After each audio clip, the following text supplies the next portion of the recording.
नमस्ते, हामी नेपाली, हाम्रो नेपाल, न कुनै बहस, न कुनै तर्क, न पाउने आश, न गुमाउने डर। यो हो म नेपाली। Welcome to म Nepali YouTube channel. Like, comment and subscribe for my upcoming new videos. बनाउनु छ देश आफ्नै पौरखले, न झुक्नु छ कसैका सामु, न फैलाउनु छ कसैका सामु हात। बहादुर का पनि बहादुर कहलिएका गोर्खाली, नेपालका धरती पुत्र जनजातिहरू, विश्वलाई जित्ने दौडमा दौडिएको बेलायतको सबैभन्दा मुख्य अंश युद्धको युद्ध सेना गोर्खाली। धेरैलाई पहिलो पटक सुन्ने मान्छेलाई अलि अचम्म लाग्न सक्छ कि बेलायतले आफ्नो साम्राज्य फैलाउनको लागि सबैभन्दा महत्त्वपूर्ण मानेको बेलायती सेनामा कार्यरत भूपुहरूलाई यसरी विभेद गरेको रहेछ। यो नबुझ्नेहरूले यसलाई पत्याउँदैनन्, किनकि विश्वमा बेलायतले आफूलाई प्रजातन्त्रको जननी भनेर यसरी छाप पारिसकेको छ, जसरी वीरका पनि वीर सेना भनेका गोर्खाली सेना भने जस्तै। नेपाल बाहिरका देशहरूमा धेरै ठाउँमा नेपाली भन्दा पनि गोर्खाली भनेर चिनिने गर्छ। एभरेस्ट माउन्टेनको देश, बुद्धको जन्मथलो, अझ त्योभन्दा बढी मान्छेले छिटो चिन्ने भनेको गोर्खाली नै हो। सेनाका पनि सेना, वीर सेना। आज हामी यही विषयमा कुराकानी गर्नेछौँ।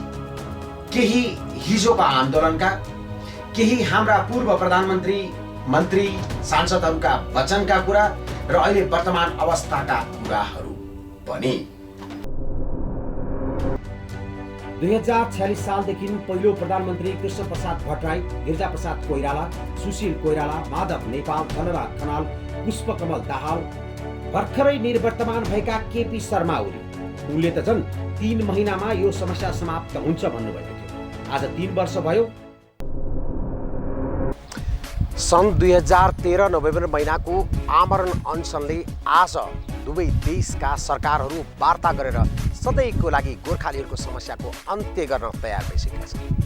हामीले यसै क्रममा नेकपा माओवादीका अध्यक्ष प्रचण्डज्यू, त्यसै गरी सम्माननीय प्रधानमन्त्री केपी ओलीज्यू र आज परराष्ट्र मन्त्रीज्यूसँग पनि कुराकानी गर्यौँ र दुई टेक्निकल टिमले तयार पारेका रिपोर्टहरूलाई पनि प्रस्तुत गरेका छन्।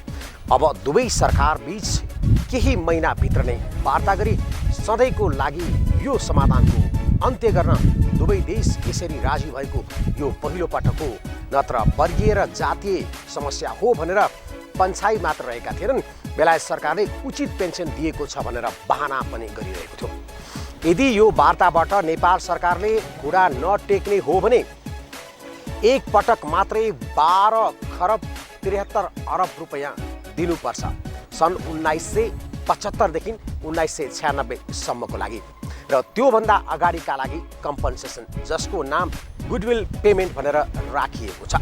त्यसै गरी हरेक वर्ष करिब 42,000 सैनिक, भूपुहरू र तिनका विधवाहरूले 37 अरब रुपैयाँ यो देशभित्र ल्याउनेछन्। अहिले त्यो पैसा भारतको बैंकबाट आउँदैछ भने अब सिधै नेपालमा पाउन्डको रूपमा आउनेछ, जसले देशको अर्थतन्त्रलाई एउटा ठुलो टेवा दिनेछ। हामी सबै कामना गरौँ र यो वार्ताको अन्त्यको लागि सम्पूर्ण भूपु गोर्खा मात्र होइन, यो सम्पूर्ण नेपालीहरूले गम्भीर भएर सोचौँ। यसै विषयमा हामीले अहिलेसम्म काठमाडौँमा भएका गतिविधिहरूका यो अपडेट। विश्व सामु आफूलाई प्रजातन्त्रको पिता भन्न रुचाउने बेलायतले आफ्नो साम्राज्य विश्वभरि फैलाउने बहादुर गोर्खाली सेनामाथि आफैले गरेको सन्धिलाई लुकाई छिपाई भेदभाव गरिरहेको विषय सायद गोर्खाली र पत्रकारहरू बाहेक अन्य नेपाली नागरिकहरूलाई पत्याउन गाह्रो होला। तिनै भूपु गोर्खा सैनिकहरूले गत 29 वर्षदेखि विभिन्न सङ्गठनको रूपमा आन्दोलन गरिरहेका थिए, जसबाट 4 वर्षदेखि माथि बेलायती सेनामा कार्य गरेका भूपु सेनाहरूलाई बेलायतमा आवासीय भिसा अहिलेसम्मको ठुलो उपलब्धि हो, जसको लागि टेकेन्द्र दल देवानको नेतृत्वमा रहेको BGWS ले पिटर बोरोमा गरेको आन्दोलनबाट सुरु भएको थियो। भनेपछि तात्कालीन पदम गुरुङको नेतृत्वमा रहेको गेसोले बेलायती अदालतमा दायर गरेको मुद्दा गोर्खालीहरूको पक्षमा हुनु नै अहिलेसम्मको ठूलो उपलब्धि हो। तर गोर्खालीहरूको माग भने सेटलमेन्ट राइट थिएन। मुख्य मुद्दा थियो समान कामको समान तलब, समान पेन्सन, जुन अहिलेसम्म पनि पूरा भएको छैन।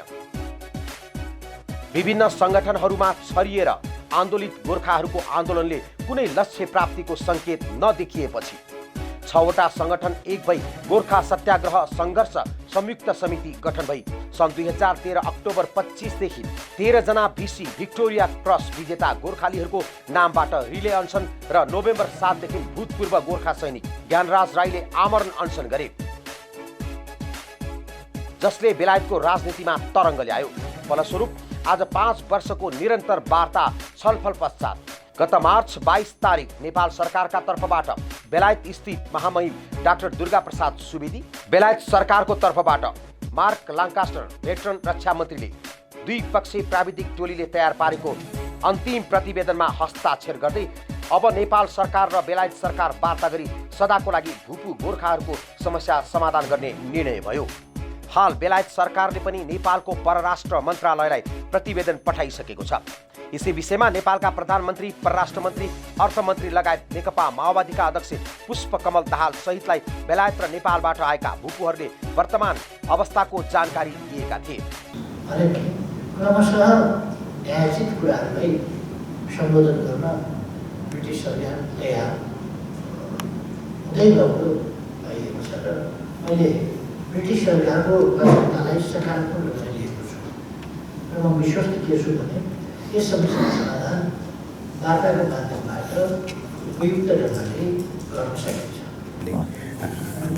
बताउनु भएको छ को इन्सिडेन्टली भर्खरै म ब्रिटिस एम्बेसडरसँग कुराकानी गरेर निस्केको छु र one of the major topics of conversation was the Gorkha issue होइन। त्यसो भएको हुनाले नेपाल सरकार एकदमै संवेदनशील छ। यो हाम्रो नेसनल डिग्निटीको पनि प्रश्न हो, ह्युमन राइटको प्रश्न हो, डिग्निटीको प्रश्न हो। मैले उहाँहरूलाई त्यही भनेको छु, फाइनेन्सियल कुरा आफ्नो ठाउँमा होला, इट क्यान बी डिस्कस्ड, तर तपाईँहरूले गोर्खा सैनिकले गरेको सेक्रिफाइस, 200 वर्षदेखि गरेको सेक्रिफाइसलाई के भन्नुहुन्छ? मूल कुरा त्यसलाई तपाईँहरूले चाहिँ कन्सिडर गर्ने कि नगर्ने, रिकगनाइज गर्ने कि नगर्ने, रेस्पेक्ट गर्ने कि नगर्ने, तपाईँहरूको चाहिँ हरेक सबभन्दा अप्ठ्यारो फ्रन्टियरहरूमा लडिदिनुपर्ने गोर्खाहरू अनि अहिले आएर चाहिँ समानताको लडाइँको कुरा गर्दाखेरि चाहिँ तपाईँहरूले यसमा अरू अन्यथा भन्नु मिल्दैन। जे गर्नुभएको छ म त्यसको लागि धन्यवाद पनि भन्छु। तर बाँकी ग्रिभेन्सेसहरू छन्, तपाईँहरूको समेत प्रतिनिधि समिति, तपाईँहरूको सरकारको समेत प्रतिनिधि बसेर बनाएको चाहिँ टेक्निकल कमिटी हो र त्यसले निकालेको चाहिँ कन्क्लुजन हो, द्याट सुड बी रेस्पेक्टेड र त्यसलाई चाहिँ तपाईँहरूले अगाडि बढाउनुपर्छ। त्यसै हामी निरन्तर सम्पर्कमा रहन्छौँ, यो विषयमा हामी बसेर यसलाई सदाको लागि टुङ्ग्याउन चाहन्छौँ भन्ने नै थियो उहाँको पनि भनाइ चाहिँ होइन। त्यही भएर अब म आफै पनि अलिकति आशावादी छु। म चाहिँ यो अनुसार अब वार्ता टोली बनाउने र वार्ता गर्ने, वार्ता टोली हाई लेभलकै हुनु पर्यो भनेको अहिले सेक्रेटरी लेभलकै भयो भने अनि एउटा निष्कर्षमा पुग्न सजिलो हुन्छ भनेर मैले अब पहिलादेखि गर्दै आएको हुनाले मलाई सजिलो पनि छ, म पुरा गर्छु। 29 वर्षदेखि भूपू गोर्खाहरूको संगठनहरू एक हुन सकेका थिएनन्। हाल सबैभन्दा पुरानो संगठन गेसो पनि सन् 2017 29 तारिकदेखि सहकार्यमा आए पश्चात सम्पूर्ण भूपू गोर्खाहरूको संगठन एक भएको हो। बेलायत सरकार वार्ताको लागि तयार भइसकेको छ भने अब नेपाल सरकारले वार्ताको मिति तोक्न बाँकी रहेको बताउँछन् प्रमुख संयोजक कृष्णबहादुर राई। मन्त्री एउटा पार्टीका अध्यक्ष कमरेड प्रचण्ड र अब फरेन मिनिस्टर विदेश मन्त्रीले पनि त्यही भन्नुभएको छ कि हामी छिटोभन्दा छिटो यो कमिटी गठन गर्छौँ र यो वार्ता अगाडि बढ्छ र यो सदाको लागि अन्त हुन्छ। हाम्रो प्राइम मिनिस्टरज्यूले त 3 महिनाभित्रमा यो गोर्खाको जुन समस्या छ, यो राष्ट्रको समस्या हो, राष्ट्रको इज्जतको एउटा डिग्निटी, यसलाई चाहिँ हामी 3 महिनाभित्रमा हुँदा नै यसलाई चाहिँ समाधान गर्छौँ भनेर उहाँले पनि अस्ति प्रतिबद्धता जाहेर गर्नुभएको अब संसारले देख्नु भएको छ। त्यसै गरी पूर्व कानुन राज्य मन्त्री दिलमान पाखरिन, उनी आफै पनि भूतपूर्व बेलायती सेना हुन्। अहिले यो समयमा आइपुग्दाखेरि अब चाहिँ यो समस्या चाहिँ कुनै न कुनै हिसाबले यो चाहिँ समाधान हुन्छ भन्ने चाहिँ म चाहिँ विश्वस्त छु। यदि नेपाल सरकारले पनि आफ्नो समकक्षी बेलायत सरकारसँग बराबरी हैसियतमा उभिन सके, बेलायतले 1975 देखि 1996 सम्मका भूपू र तिनका करिब 42,000लाई क्षतिपूर्ति एक मुष्ट दिने हो भने करिब 12 खर्ब 73 अरब भन्दा पनि बढी तिर्नुपर्ने हुन्छ, जुन रकम लगभग नेपालको एक वर्षको बजेट हो। त्यसैगरी वार्षिक रूपमा पेन्सन मात्रै 37 अरब बेलायतले भूपू गोर्खाहरूलाई दिनुपर्ने हुन्छ। हाल यसको 1/4 पनि भूतपूर्व गोर्खालीहरूले पाइरहेका छैनन्। त्यो पनि बेलायतबाट पाउन्ड भारत जान्छ र भारतमा आइसी किनी, आइसीबाट नेपाली किनी नेपालको बैंकहरूमा आउने गर्छ पेन्सन। त्यसैगरी भूपू गोर्खाहरूको समस्याको बारेमा नेपाल सरकारसँग वार्ता गर्नका लागि बेलायतका परराष्ट्र राज्य मन्त्री मार्क फिल्ड नेपाल आउँदैछन्, जसको जानकारी भूपू गोर्खाहरूलाई दिइएको छैन। त्यस्तै बेलायती पार्लियामेन्टका भूपू गोर्खाहरूको विषय हेर्ने अल पार्टी पार्लियामेन्टका अध्यक्ष सांसद वीरेन्द्र शर्माको टोली पनि यही 6 तारिक नेपाल आउँदैछ। उनी भूपू गोर्खाहरूको पक्षधर मानिन्छन्। उनको लागि गोर्खा सत्याग्रह सङ्घर्ष समितिले होटल अन्नपूर्णमा 8 मेका दिन पत्रकार सम्मेलन गर्ने बताएको छ। यसैगरी बेलायत सरकार भूपूहरूको समस्या समाधानको लागि सरकारसँग वार्ता गर्न तयार भएको यो नै पहिलो पटक हो। अब हेर्न बाँकी छ गोर्खालीहरूको पक्षमा नेपाल सरकार उभिन्छ या बेलायत सरकारको अगाडि झुक्छ। 2046 सालको जन आन्दोलनबाट प्राप्त भएको बहुदलीय प्रजातान्त्रिक व्यवस्था आएदेखि नेपालका सबै प्रधानमन्त्री, मन्त्री, सांसदहरूलाई भूतपूर्व गोर्खाली सेनाहरूले आफ्नो विभेदको बारेमा जानकारी गराएका छन्। गिरिजाप्रसाद कोइराला, सुशील कोइराला, कृष्णप्रसाद भट्टराई, माधव नेपाल, झलनाथ खनाल, प्रचण्डजी, खड्गप्रसाद ओलीजी र शेर बहादुर देउवाजी। कुनै पनि प्रधानमन्त्रीज्यू, मन्त्रीज्यूहरू र सांसदज्यू, मानवाधिकारवादीहरू कोही बाँकी हुन्न। सडक, सदनदेखि अदालतसम्म भूतपूर्व गोर्खालीहरूमाथि भएको विभेदको बारेमा पूर्ण जानकारी छ। नेपालमा मात्र होइन, बेलायतमा पनि। Tony Blair, Gordon brown, David Cameroon, अहिले बोरिस जोन्सन, सबलाई ज्ञात छ कि भूतपूर्व बेलायती सेनाहरूले आफूमाथि भएको विभेदको विरुद्धमा आन्दोलन गरेको 32 वर्ष भइसक्यो, तर पनि गन्तव्यमा पुर्याउन सकिएको छैन। मुख्य कारण हो नेपाल सरकारको प्रतिनिधिबाट हुने अल्छीपन या नचाहनु या यसलाई महत्त्व नदिनु।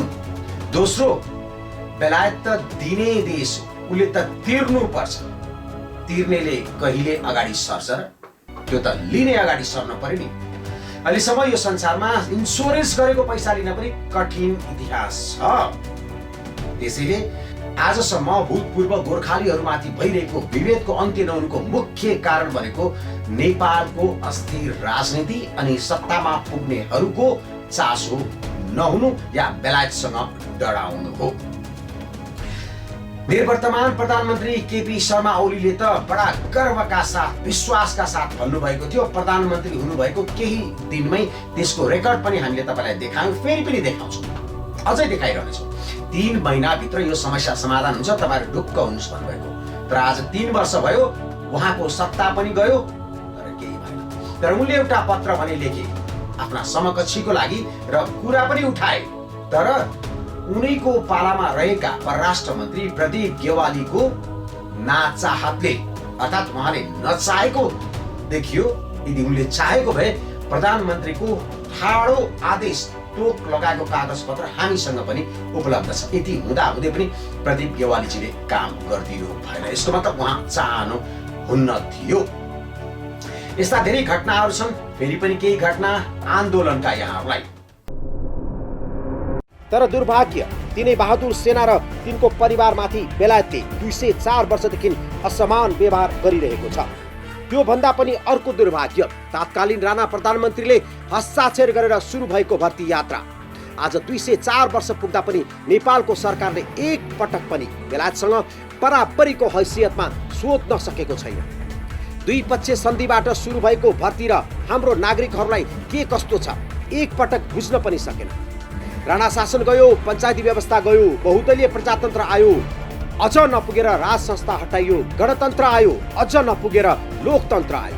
सशस्त्र विद्रोही नेता 2 पटकसम्म प्रधानमन्त्री भए। अहिले तिनै सशस्त्र विद्रोही सहितको बहुमत छ।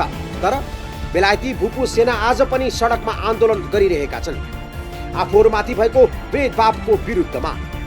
मेजर सार्जन ज्ञानराज राई फेरि पनि मर्न तयार छन्, आफू र आफ्ना पुर्खामाथि भएको अपमानको विरुद्ध। भूतपूर्व बेलायती सेनाहरूको जायज माग पूरा नहुनुमा केही हदसम्म भूपूहरूकै सङ्गठनहरू पनि जिम्मेवार छन्। पहिलो सबै जस आफै लिन खोज्ने, अझ त्योभन्दा पनि घातक एउटा सङ्गठनले गरेको काम अर्को सङ्गठनले आफ्नो सङ्गठनसँग नजिक नेपाली राजनीतिक दललाई गलत तरिकाले बुझाउनु अनि त्यसैमा नेताजीहरूले पत्याउनु। अहिले नेपाल सरकार समक्ष पुगेको छ अन्तिम निर्णय। सम्माननीय प्रधानमन्त्री केपी ओली शर्माज्यूले 3 महिनाभित्र सकिन्छ, चिन्ता नगर्नुहोस् भन्नुभएको भिडियो अझै हामीसँग सुरक्षित छ। परराष्ट्र मन्त्रीज्यू सुन्नु मात्र हुन्छ, बोल्नुहुन्न।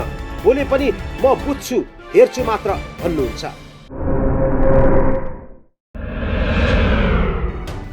अबको पालो वर्तमान अवस्थाको बारेमा। सन् 2013मा एकपटक आमरण अनसन गरिसकिएको छ। 15 दिन लाग्यो त्यो टुङ्गिनको लागि। त्यतिखेर बेलायत सरकारका प्रधानमन्त्री डेभिड क्यामरूनले एउटा संसदीय दलको गठन नै गरे र भने कि यो संसदीय दलले जे ल्याउँछ त्यो म सिधै स्वीकार्छु। तर स्वीकारेनन्। ठुलो धोका भयो गोर्खालीहरूमाथि। कारण हो नेपाल सरकारको त्यहाँ पनि आलस्यता अनि थोरै रूपमा विभाजित गोर्खालीहरू सङ्गठनको। यसमा पनि केही सही जान्छ। तर अहिले यो 2021 को यो जुलाई महिनाको अवस्था भने जस्तो छैन, त्यति सजिलो छैन। किनकि यहाँ धेरैले बुझिसके, धेरै विद्वानहरू यसमा आबद्ध हुनुहुन्छ। युवराज सङ्ग्रोला जस्ता प्रोफेसर, डाक्टर, कानुनविद, पूर्व अधिवक्ता, अन्तर्राष्ट्रिय कानुनविदहरूको सञ्चालका नेपालको तर्फबाट नेतृत्व उहाँले गरिरहनु भएको छ। अहिले विश्वका कानुनविदहरू, मानव अधिकारवादीहरूले यसलाई नजर लगाइराख्नु भएको छ, आफ्नो विज्ञप्तिहरू दिइराख्नु भएको छ। त्यसमाथि यस पटक आमरण अनसन बस्नका लागि 3 जना भूपू परिवारका छन्। 2 जना भूपू भने 1 जना भूतपूर्व गोर्खालीकी श्रीमती। 2013मा अनसन बसेर आफ्नो शक्ति प्रदर्शन गरिसकेका ज्ञानराज राईले यसपटक पनि नेतृत्व गर्दैछन् भने धन गुरुङ र पुष्पा राणा गलेले साथ दिनेछन्। त्यसैले यो पटक त्यति सजिलो छैन। अब जाउँ एकैछिन वर्तमान प्रधानमन्त्रीलाई भूतपूर्व गोर्खालीहरूले लन्डनमा भइरहेको अवस्थाको बारेमा जानकारी गराइएको ठाउँतिर। बेलायती सेनामा कार्यरत भूतपूर्व गोर्खाली सेना बेलायतको प्रधानमन्त्री बोरिस जोन्सनको कार्यालय अगाडि रिले अनसनमा छन्। आज 10 दिन भयो। अबको केही दिनमा यही जुलाई 7 तारिकका दिनदेखि आमरण अनसन बस्दै हुन्छ, जसको नेतृत्व गोर्खा लिडर ज्ञानराज राईले गर्नेछन् भने धन गुरुङ, पुष्प राणा गलेको साथमा आमरण अनसनको। यही विषयको जानकारी दिन नेपाल संयोजक लाल बहादुर घिसिङको नेतृत्वमा सहसंयोजक भीम दावा, सचिव उत्तम प्रसाद राई, कोषाध्यक्ष उदिम राई, पूर्व मन्त्री दिलमान पाखरिनको टोलीले भर्खरै प्रधानमन्त्री हुनुभएका प्रधानमन्त्री शेरबहादुर देउवालाई भेटी लन्डनमा भइरहेको अवस्थाबारे जानकारी गराउनुभयो। प्रधानमन्त्रीज्यूले यस विषयमा आफू जानकार भएको र आमरण अनसन बस्नुपर्ने बाध्यता हुन नदिन आफ्ना समकक्षी बेलायती प्रधानमन्त्री बोरिस जोन्सनलाई खबर गरिसकेको बताउनुभयो। उत्तमजी, भर्खरै प्रधानमन्त्रीज्यूलाई भेटेर आउनुभयो। यो भिडभाड देख्दा त अब पक्कै पनि तपाईँ पनि तर्सिनुभयो होला। कोभिडमा पनि मान्छेहरू आफ्नो ज्यानको दाउ लगाएर रोग व्याधिसँग नडराइकन प्रधानमन्त्रीलाई भेट्न लालाहित, कोही केको लागि कोही केको लागि आउनु भएको छ। तपाईँहरूले आफ्नो कुरा प्रश्नसँग राख्ने मौका पाउनुभयो प्रधानमन्त्रीसँग? अहिले यो कोभिडको बेला पनि प्रधानमन्त्रीको निवासमा धेरै मान्छेहरू आउनु भएको छ। यहाँ सायद 400-500 जना आइसकेका छन्। तर हामीले जुन कुरा हाम्रो मिसन थियो, जुन प्रधानमन्त्रीलाई भेट्नुपर्ने, हामीले मिसन कम्प्लिट गरेछौँ। किनभने प्रधानमन्त्रीज्यूले चाहिँ राम्ररी हाम्रो कुरा सुनिदिनु भएको छ। किन भन्दा कम्ती नै बोले पनि उहाँले राम्ररी बुझ्नुहुन्छ। आजभन्दा उहाँ अहिले 5औं पटक प्रधानमन्त्री हुनुभएको हो र 4थो पटक हुँदाखेरि उहाँले चाहिँ उहाँको पालामा परराष्ट्र मन्त्री रामशरण महतलाई सम्पूर्ण कुरा बुझाएका थियौँ। तर अभाग्यवश उहाँलाई थाहा छ र हामीले जुन कुरा यो आज आएको थियौँ हाम्रो यहाँनिर सदस्यहरू, हामी एकदम सक्सेस भएको जस्तो मलाई लागेको छ। यो कुरा म सबै गोर्खा समुदाय र गोर्खाहरूमा यो अपिल गर्न चाहन्छु कि हामीले अहिले यो अन्तिम लडाइँ लडिरहेछौँ। यो अन्तिम लडाइँमा तपाईँहरू आउनुहुन्न रहेछ भने तपाईँहरू हार्नुहुन्छ। पुर्खाले तपाईँलाई धिक्कार्ने छ, थुक्ने छ। हामी एक हौँ, आर्थिक, नैतिक, भौतिक। मैले आज सचिव काम गरेको 2053 सालदेखि हो, आजसम्म पनि गरिरहेको छु।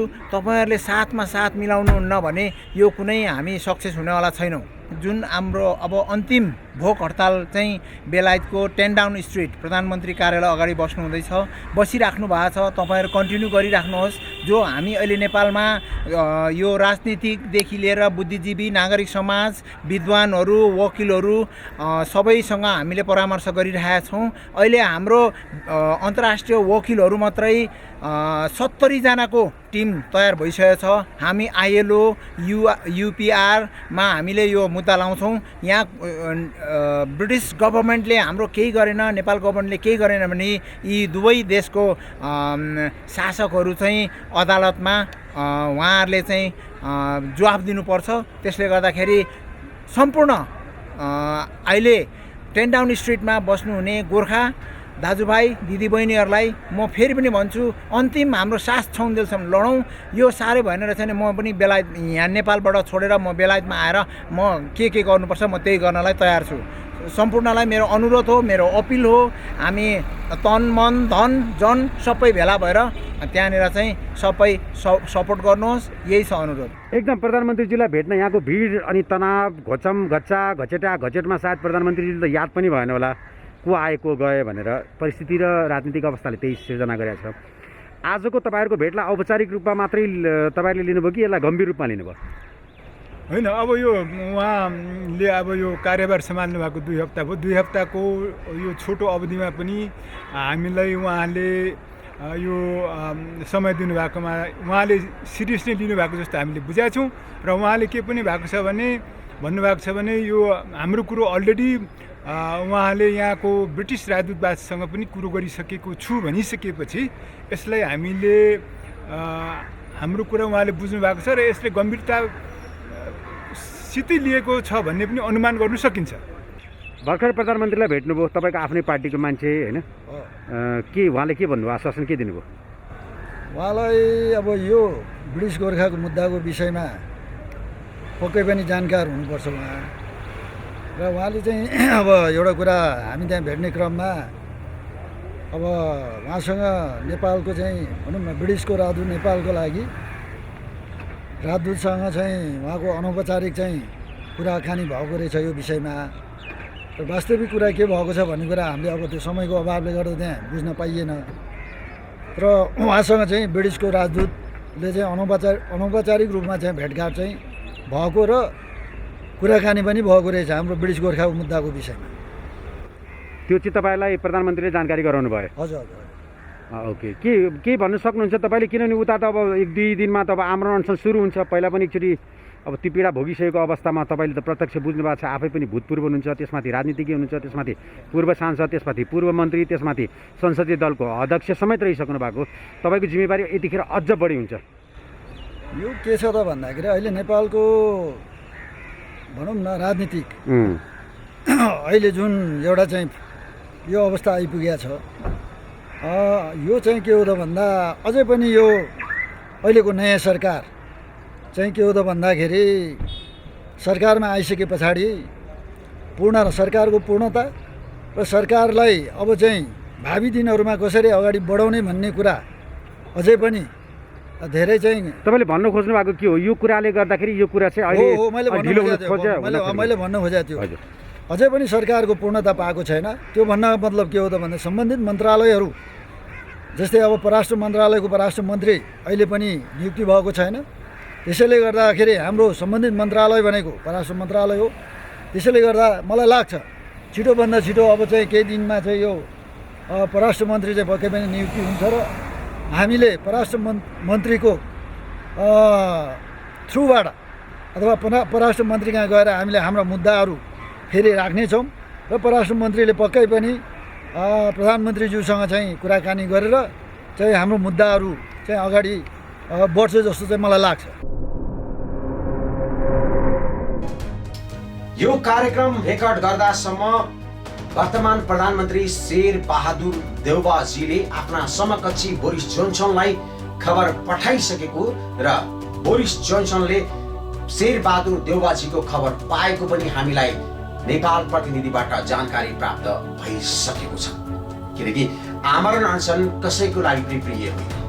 न आमरण अनसन बस्ने ती भूतपूर्व गोर्खालीहरू, न नेपाल सरकार, न बेलायत सरकार, न संसारलाई, कुनै पनि मानव जातिलाई यो प्रिय लाग्दैन। तर बाध्य बनायो यही राजनीतिले, यही इमानदारिता नराख्नेहरूले। गत 8 वर्षदेखि सभा, आमसभा, र्याली, धरना, विज्ञप्ति, भेटघाट यति धेरै भए नि, यदि मैले यसको बेली विस्तार लगाउन थाले पनि फेरि एउटा पुस्ताको समय जान सक्छ। तैपनि कुनै दिन छोटकरीमा हामी कुराकानी गरौँला। हवस् त, यति भन्दै आजको लागि बिदा दिनुस्। हामी नेपाली, हाम्रो नेपाल, न कुनै बस, न कुनै तर्क, न पाउने आस, न गुमाउने डर।